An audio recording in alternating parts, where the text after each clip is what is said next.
so long, so stuck in my own way. So I'ma enjoy this moment. What's up, guys? Kalasia Monet, and I'm so glad that you decided to tune in today. If you are new here, hey queens. If you are returning, hey queens. If there's any guys here, hey kings.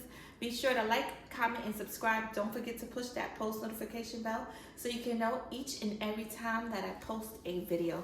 So let's just jump straight into it. How to fall in love with yourself. So I have a list of things here. I wrote them all down because you know I have pregnancy brain, so I have to keep my notebook handy. So the first thing I have is practice self-care. So that's like giving yourself attention. How do we give ourselves attention? What are some things that we can do to give ourselves attention? So it's just like what we do for others, right? A lot of times we do a lot for others and we pay no attention to ourselves. Take care of yourselves. Give yourself that time that you need with yourself. Show yourself that love and tender care and that attention, whether that's going to the spa, whether that's going to the nail salon, whether that's just going out to eat alone by yourself, whether that's just relaxing, whether that's just doing something that brings you peace, brings you joy, brings you that stillness, but you're taking that dedicated time for yourself. So paying attention to yourself. What do I need in this moment? Asking yourself, what do I need in this moment? What could I do today that's going to better help me have a more successful day or a more productive day? Do I need to go play golf? Do I need to go play basketball? Do I need to go to the gym? Do I need to read a book? Do I need to just sit out and be still, sit out on the patio, on the deck? Do I need to call a friend? Whatever that attention is for you, take that time for yourself. Pay close attention to what you need, what your spirit needs, what your body needs, what your mind needs for that day. So the next thing I will have to say is forgive yourself. A lot of times we are so quick to forgive others. Some of us do really well at forgiving others, but when it comes to ourselves, we struggle with forgiving ourselves. We aren't perfect. We aren't going to do every single thing right. The only perfect person is Jesus. We are not perfect. And that's just the truth. And if you think you're perfect, please take that out of your head. You are not perfect.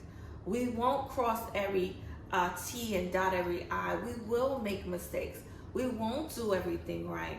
We may try our best to, but the reality is we won't do everything right. So be okay with forgiving yourself. That same grace that you extend to others and you forgive others, if it's a boyfriend, you know, a lot of us sometimes when we are in relationships and let's just say our spouse do something, you know, that doesn't make us happy or something that goes out of what you've agreed to in your relationship, you're able to forgive that person. You're able to move past it as if it never happened, and you're able to continue to go on. It's the same thing for yourself. Forgive yourself.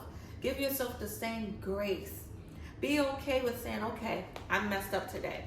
I messed up today. I see where I went wrong. I acknowledge that this is something that either is offensive or can hurt somebody, or, you know, I wouldn't want it done to me. Acknowledge where you are, where you went wrong, and forgive yourself.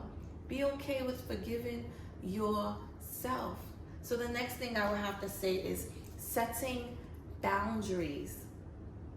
Setting boundaries. We have a hard time setting boundaries. Some of it could be from childhood, some of it could be from our experiences, some of it can be from just the way our hearts are set up. You know, a lot of us, we're all unique, we are all different, we all, you know, have different life experiences, so it causes us to move different, so that's understandable. But setting boundaries, being okay with saying no.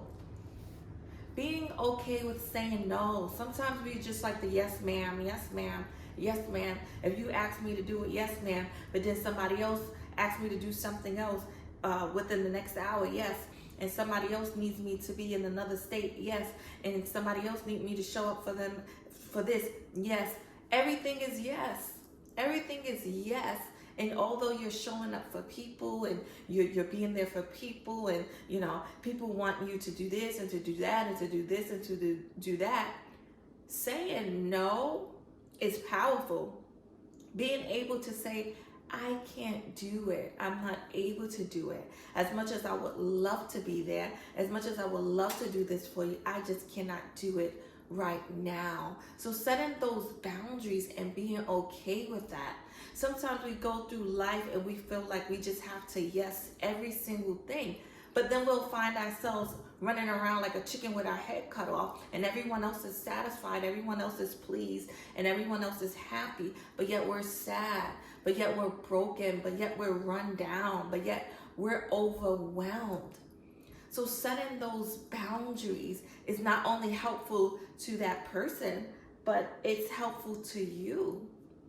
Falling in love with you means sometimes I have to set boundaries. Sometimes I can't show up for everybody. That means I have to show up for myself. That means I have to be there for myself. That means me telling you no it is not selfish. It's me considering me. So setting boundaries and being okay with saying no. And you don't have to be disrespectful. You don't have to say it in a mean way. There's different ways and tones and, things that we can use so that, we're still protecting, our space and our energy and what we're giving off as well. So just being okay with setting boundaries and being okay with saying no. That allows people to see not only does she care about me enough, because she just don't want to half step or not be able to give it her all, but she cares about herself enough to know when she's able to do and when she's not able to do. Okay, so the next thing I would have to say is affirming yourself. I'm big on affirming yourself. I'm big. If you go to any of my videos, you'll probably hear that a lot. Affirm yourself. Don't wait around for somebody to tell you how beautiful you are. You don't have to wait around for somebody to tell you how smart you are. You don't have to wait around for somebody to tell you how loved you are. God already did that. God already told us. God already has it in his word. When he made us in his image. When he made us in his likeness. You are loved. There is purpose for your life. You are valuable. You are here because this world needs you. No matter your challenges, no matter your circumstances, no matter what you've experienced or what you've gone through, there is purpose for your life. There is a purpose for you being here, no matter what they said. You might have heard, oh, you're not wanted, or we can do without you, or you're not going to be nothing. All these things, all these negative things you probably heard in your lifetime. But guess what? It doesn't matter what people say about you. It matters what God says about you. And God says you are loved. God says you are valuable. God says you are needed. When he made you, you weren't a last minute thought. He had you on his mind. He created you for a purpose. It doesn't matter how you arrived here. Some of us probably, came into this world through a bad situation, or, through situations that doesn't seem right? So I understand that. But even still, God knew you before you was in your mother's womb. He knew you. He had a purpose and a plan for you. So affirming yourself every single day if you have to. Even if you can't say the words, even if you can't muster up the strength to say the words, I always say, write it around your house, put it on your mirror, put it on things that you're gonna see every single day, like your refrigerator and things like that. I am beautiful. I am strong. I am more than a conqueror. I can do anything. I am powerful. I am just not here for no reason. When I step into a room, there's peace that steps into a room. There's love that steps into a room. There's strength that steps into that room. Affirm yourself. Affirm yourself. That's how we love ourselves. That's how we show love to ourselves. And the next thing that I will have to say is be kind to yourself. It kind of falls in the same category as affirming yourself and forgiving yourself. But being kind to yourself. Being kind to yourself. And that's just not, oh, I'm going to just, affirm myself. No, it goes beyond just affirming yourself. Being kind to yourself, being kind to your body, being kind to your mind and your spirit. Showing those things love and grace, whatever that looks like to you. Your body is your temple, right? What we place in our spirits and our minds, all those things matter.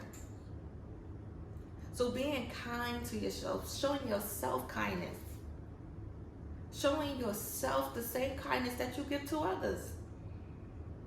It's the same thing. It goes hand in hand. Falling deeply in love with ourselves, you show yourself kindness. You buy yourself some flowers. You write yourself a love letter. It's so important that we show ourselves that same kindness. The next thing and the last thing that I would have to say is, be the energy you want to attract. Be the energy that you want to attract. So part of falling in love with ourselves, it's like the energy that you put out, the energy that you give, that's what you get back, right? So if I'm a mean-spirited person, if I'm just drama-filled, if I just talk about people, or if I just do bad, if I just, speak negative, it's like that's what you place in your atmosphere. That's what you place in your territory. So be the energy that you want to be. You're going to attract the energy that you put out. And granted, you can show love and kindness and all those good things, and still, people will be people and they'll treat you like something else. So I'm not saying that. But what I am saying is, the same energy that you want to attract, you have to give out. You can't say that, oh, I want to be loved, or I'm a loving person, but you don't show love. You can't say that you are a giving person but don't give, or you are a supportive person but don't, show up for people. A part of being a supportive person to others is showing up for people. So you can't say that, you're all these things, but you don't, your actions doesn't show that or doesn't prove that. So I just wanted to leave you ladies with these few things. If you would love to see a part 2, let me know down in the comment section below. Be sure to like, comment, and subscribe. I pray that this video blesses you, it helps you, it encourages you, it inspires you, and I'll see you ladies on the next video. Don't forget to fall in love with you.